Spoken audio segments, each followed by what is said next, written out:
Imagine you're living in the mid-14th century. Life is hard, but it's predictable. Then, suddenly, a mysterious illness sweeps across the continent, leaving devastation in its wake. This wasn't just any disease. This was the Black Death, one of the most catastrophic pandemics in human history. Today, as a historian, I want to take you back in time to understand what it was, how it spread, and how it forever changed the world. So what exactly was the Black Death? We now know it was primarily the bubonic plague, caused by the bacterium Yersinia pestis. It gets its name from the buboes, painful, swollen lymph nodes that appeared in the armpits, groin, and neck of its victims. These were often accompanied by fever, chills, and vomiting. Without modern medicine, the plague was terrifyingly lethal. The story begins in the 1330s in Central Asia. The plague traveled along the Silk Road, a network of trade routes connecting the East and West. It was carried by fleas living on black rats, which were common passengers on merchant ships and caravans. By 1347, these ships arrived in the Sicilian port of Messina. The Italian sailors were either dead or gravely ill, their bodies covered in black boils. The authorities quickly ordered the death ships out of the harbor. But it was too late. The plague had reached Europe from Italy. The Black Death spread like wildfire. It moved north through France, Spain, and England, and by 1351, it had reached as far as Scandinavia and Russia. The speed of its transmission was shocking for the time.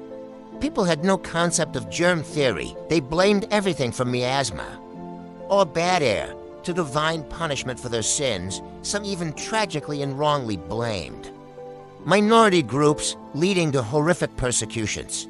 The medieval world was completely unprepared.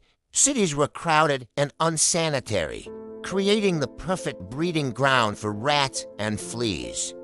Doctors at the time relied on theories of bodily humors and tried remedies like bloodletting or lancing the buboes, which were ineffective and often made things worse. People fled the cities in panic, but this only helped spread the disease further into the countryside. The scale of death was unimaginable. It is estimated that the Black Death wiped out between 30 to 60% of Europe's population. In just a few years, tens of millions of people perished. The aftermath of the plague was profound and reshaped European society in fundamental ways. With so many people gone, there was a severe labor shortage. This was actually a turning point for the surviving peasants and workers. Suddenly, their labor was valuable. They could demand higher wages and better working conditions. The old feudal system, which had tied serfs to the land for generations, began to crumble. This newfound economic power for the common person sparked social mobility and laid some of the earliest groundwork for the rise of a middle class. The Black Death also triggered a crisis of faith.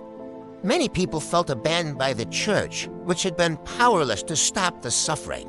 This questioning of religious authority contributed to a shift in thinking that would eventually fuel the Reformation. At the same time, the immense loss of life forced a new appreciation for the present. This carpe diem or seize. The day mentality is reflected in the art and literature of the period, paving the way for the cultural flourishing of the Renaissance. Looking back at the Black Death from our modern perspective, it serves as a powerful reminder of how vulnerable societies can be to pandemics and highlights the importance of public health, scientific understanding, and global cooperation. The story of the Black Death isn't just a grim tale from the past. It is a testament to human resilience and our ability to rebuild and innovate in the face of unimaginable tragedy. It proves that even from the darkest of times, a new world can be born. Thanks for watching. And don't forget to subscribe for more journeys into history.